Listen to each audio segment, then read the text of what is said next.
under our habitual reaction to pain and under most difficult emotions is fear. Many of the thoughts that keep us feeling separate, to keep us feeling limited and not okay, are fear-driven. And many of the behaviors we most regret are also driven by fear. A Hindu teacher, Swami Satchidananda, is depicted on a surfboard. He's doing a yoga posture, tree pose, and he's riding the waves, and the line underneath the image is, you can't stop the waves, but you can learn to surf. To me, this is a great invitation, because the truth is, we can't stop the waves of unpleasant sensations, of fearful emotions, but we can learn how to ride them in a way that does not create suffering. So just as presence with pain alters our relationship with it, presence with fear is a gateway to healing and freedom. I often reflect on how Carl Jung, great psychologist, described the source of our suffering and our neurosis. He said it comes from the unfelt, unseen parts of our psyche. In other words, it comes from our unlived life. Fear needs to be lived. It needs to be felt in our bodies in order for it to be processed and not to run our lives. Otherwise, we're identified with it. We're the self that is controlled by fear, filled by fear, driven by fear. I've always found it interesting to reflect that the shaman have an understanding, and it's that if we name a fear, it's no longer so much in control. In the moment of naming something, we start to dissolve our identification with it. It becomes a current. It doesn't define us. And this is the gift of mindfulness. In the moments that you become mindful of fear, you have more choice, more freedom. Now, it will still probably feel unpleasant, but it won't have such a grip on you. And with practice, mindfulness can truly release the suffering of fear. Now, this process of healing is the same two wings that I've been describing that's basic to all mindfulness practice. It's the wing of recognizing, which means that you contact the fear. You lean in, as some people say. One man described it this way. He said, when I see a frightening-looking dog, I whistle for it. So in a way, the beginning of a mindful relationship with fear is to do the opposite of our conditioning. And rather than contract away, we lean in. We name it. We contact it. And then there's the second wing. We allow it to be as it is. That's the wing of bowing, of saying yes, of offering space to what's here. And with fear, that space really needs to be the space of something larger that we belong to.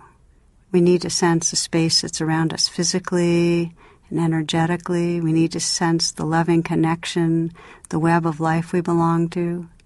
As soon as we link to something larger, we find that we have space to allow fear. One example, a woman I worked with some years ago would experience a lot of fear and learn to imagine that she was sitting on a park bench and that she had the fear sitting next to her. She'd imagine it was next to her.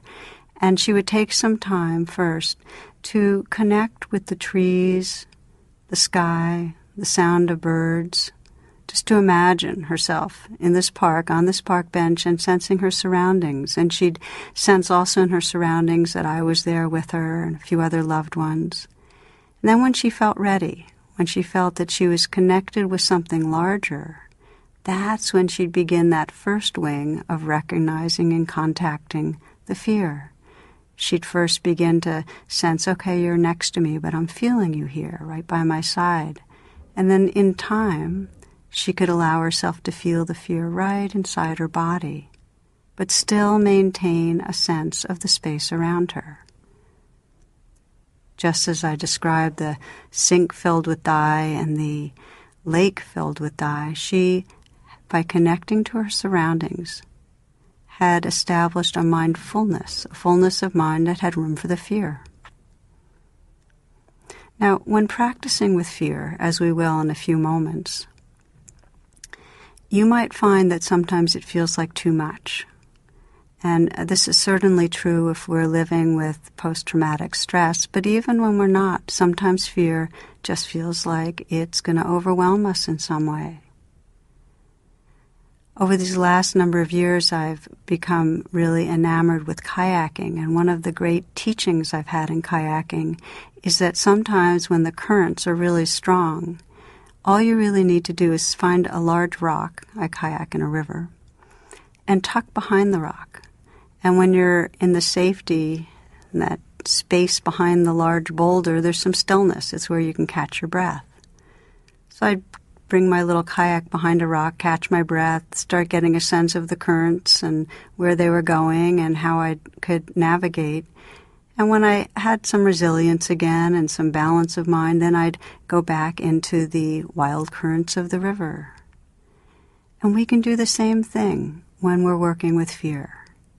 We can be in the currents, we can name them, recognize them, feel them, and we can also sense the larger space that we're in. We can sense the sky and the sounds, and we can sense those that we love and that love us. We can find a way to connect with something larger. Perhaps the best metaphor that can give us a sense of working with fear is that of ocean and waves. That inevitably we experience waves of fear, and that our way of discovering presence with them is to remember our oceanness, that we actually can rest in a larger space of heart and mind that has room for the waves.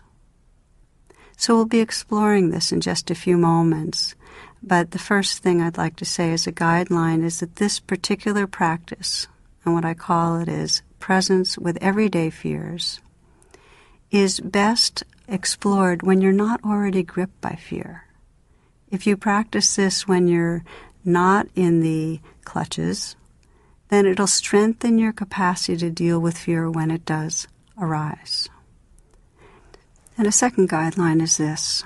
If your fears related to trauma are as intense and it tends to become overwhelming, this meditation, presence with everyday fears, may lead to emotional flooding and be inappropriate. So in these cases, rather than facing fear on your own, it's important that you seek support from trusted friends, guidance from a meditation teacher, or help from a therapist.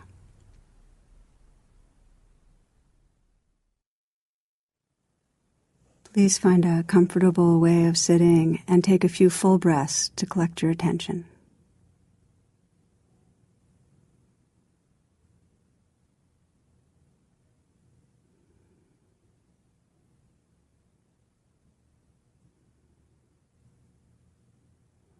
Allow your awareness to scan through your body, releasing any tension, especially in the shoulders,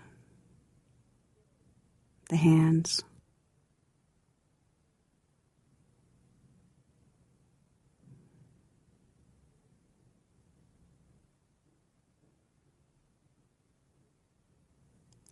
Now, with a receptive awareness, begin noticing the arising and disappearing of sounds in the space around you.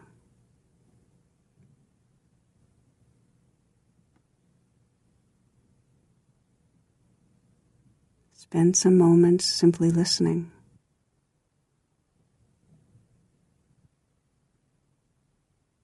Be aware of the nearby sounds, noticing their beginnings and endings.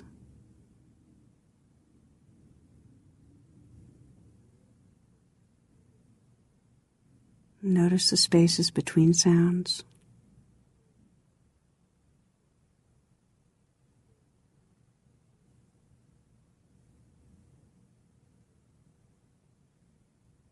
Become aware of the more far-off sounds.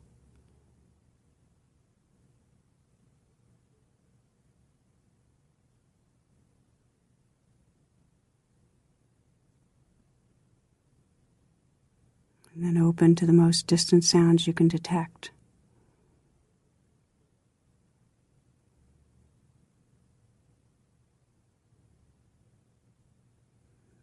Just relax open into the awareness that includes even the most distant sounds you're aware of.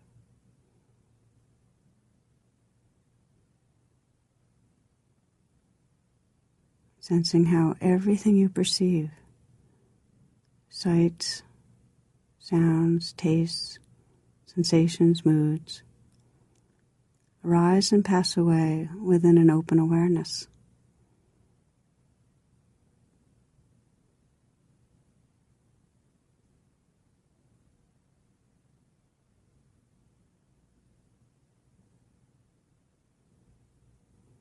Let your attention rest softly on the out-breath, letting go into space with each exhale.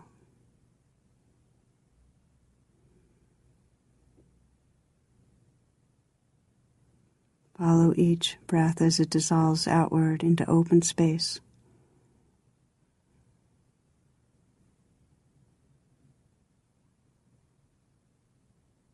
Feel that your entire body and mind could follow the out-breath and dissolve into space.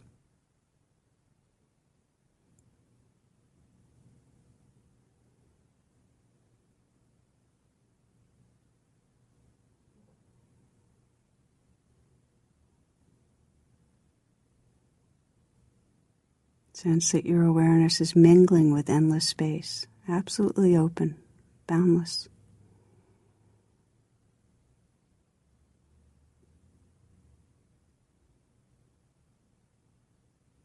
As the breath comes in, simply rest in openness, listening and awake, doing nothing.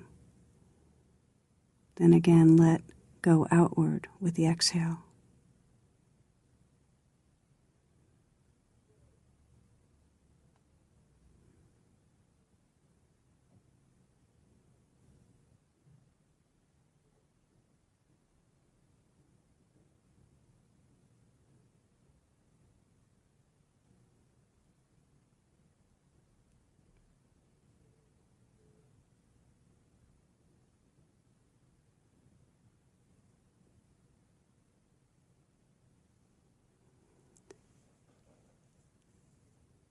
Now invite into your awareness a situation that evokes fear.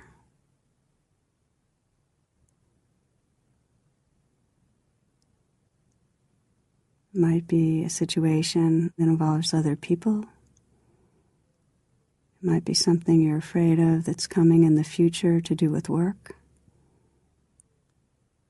Something that involves your own behavior, your own body, your health.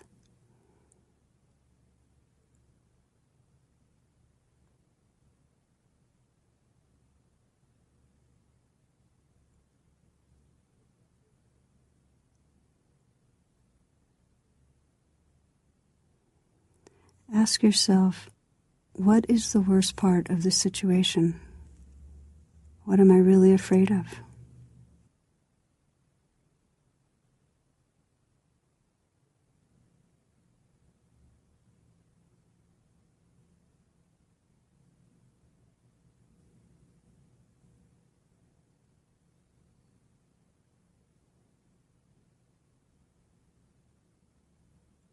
While these questions may arouse a story, if you stay alert to the sensations that arise in your body, the story becomes a gateway to accessing your feelings more fully. The healing comes from contacting the feelings and sensations of fear in the body. If you already feel the fear in your body, just simply attend to that.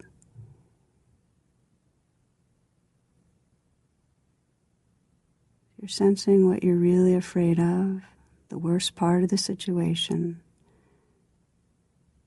and then paying particular attention to your throat, your chest, your stomach. Discover how fear expresses itself in you.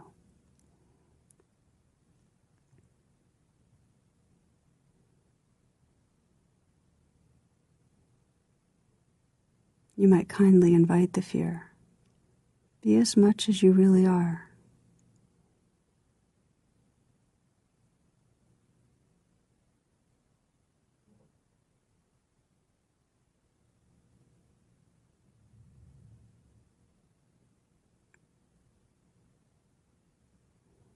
Now, as you breathe in, let the breath directly touch the place of the most pain and vulnerability inside you. Bring your full attention to the sensations of fear. So you're breathing in and contacting where the fear lives directly. And as you breathe out, sense the openness of space that holds your experience. Remember the sky and sounds and the world around you.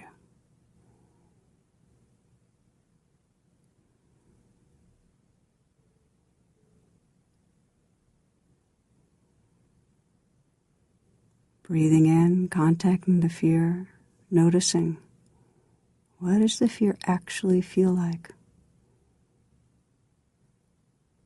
Where in your body do you feel it most strongly?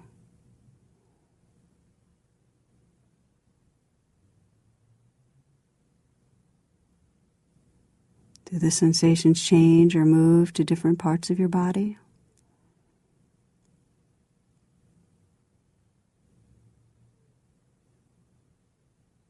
What is their shape?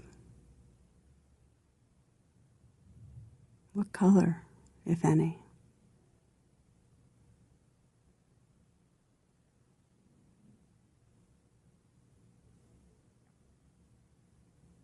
How do you experience fear in your mind? Does it feel contracted? Is your mind racing or confused?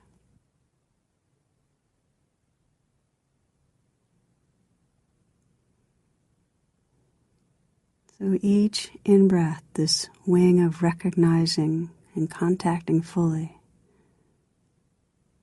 each in-breath, feel your willingness to gently connect with the waves of life that are unpleasant and disturbing. It's courageous work, breathing in, contacting and recognizing fully what's here.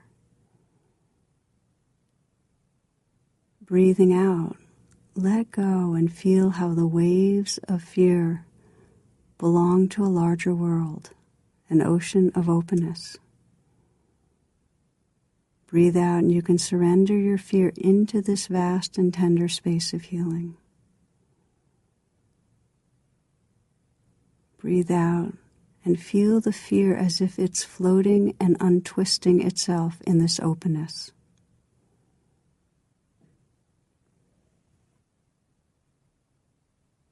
Breathing in, you contact the immediate sensations with a kind and clear attention. Breathing out, you sense your belonging to what is larger, the space of awareness that has room for all of life's fears.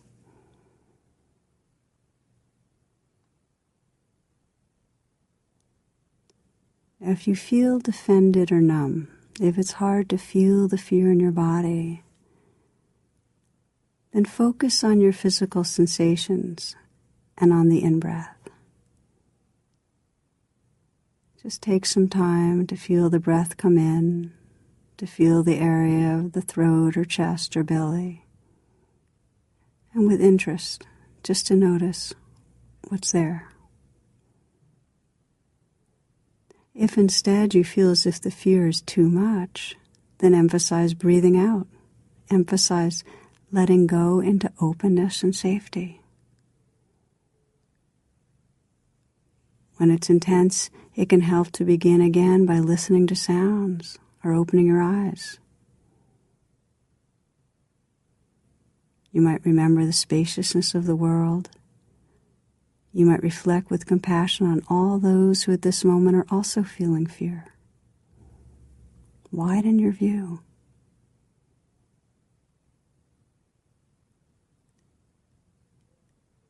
If it feels like too much, another way to widen and open the awareness is to bring to mind a person that loves you, that represents care and safety, or a spiritual figure that represents compassion, safety.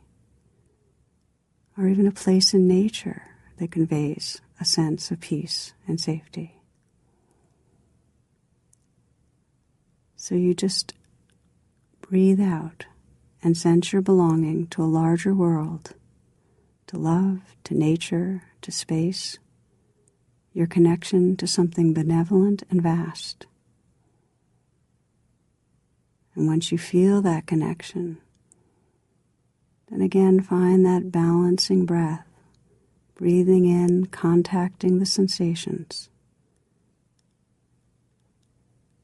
touching the fear, it's really okay, and breathing out and trusting and sensing the room, the space that can hold the fear.